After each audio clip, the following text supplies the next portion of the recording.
Hi guys, this is Emily Tonks. My topic presentation is on corruption. What is it and what role does it play in Pakistani politics and business? So I got a few definitions off of Google about corruption and what it is. The first one is dishonest or fraudulent conduct by those in power, typically involving bribery, or dishonest or illegal behavior, especially by powerful people, such as government officials or police officers. In general, corruption is a form of dishonesty or criminal activity undertaken by a person or organization entrusted with a position of authority, often to acquire illicit benefit. So what role does corruption play in Pakistani politics? Pakistan has been ranked the third most dangerous country and the most dangerous democratic country for journalists. Pakistan is the world's most restrained country on the indulgence restraint dimension, which means its citizens have minuscule opportunities to engage in a free expression of opinion and have little optimism about the future. Everyone is guilty of acquiring ill-gotten wealth.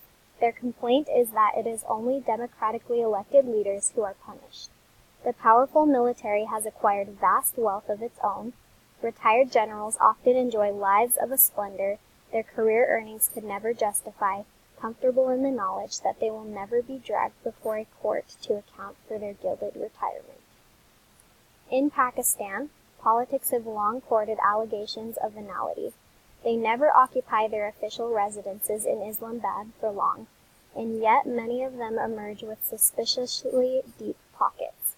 The arbitrary nature of their rule, long resistant to transparency, gives them control of government contracts, the power to disperse other forms of patronage, and in the most crude of cases, demand an administrative fee for even the most perfunctory pieces of government business.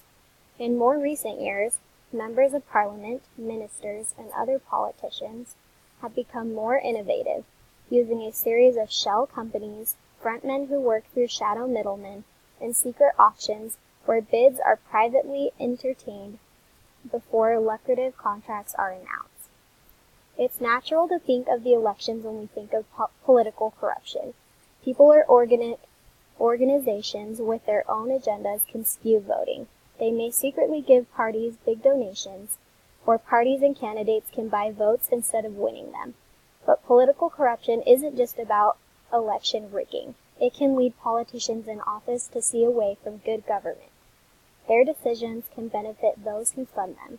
The public interest comes second. Political corporation can divert scarce resources from poor and disadvantaged people. This is especially common in countries where democratic institutions are weak or absent. Private rather than public interests dictate policy. This means an ethical line has been crossed.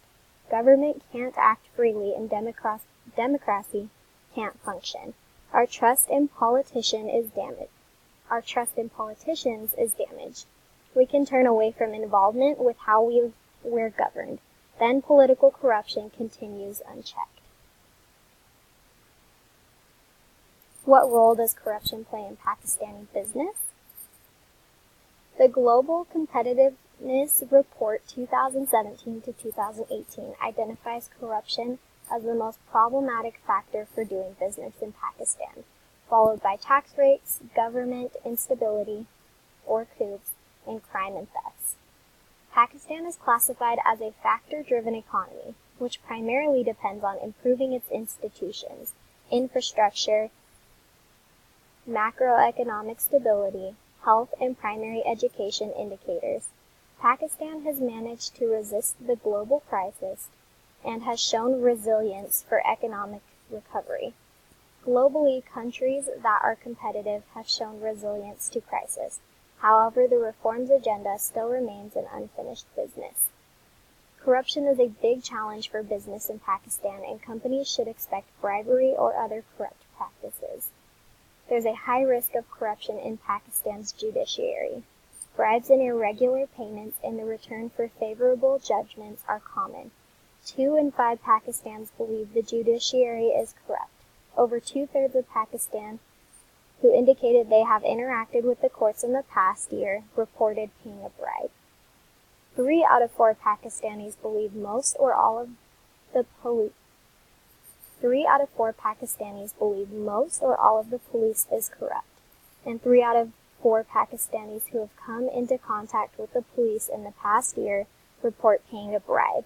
Pakistan's police force suffers from a lack of equipment, poor training, and chronic corruption. There is a high risk of corruption in Pakistan's public services sector.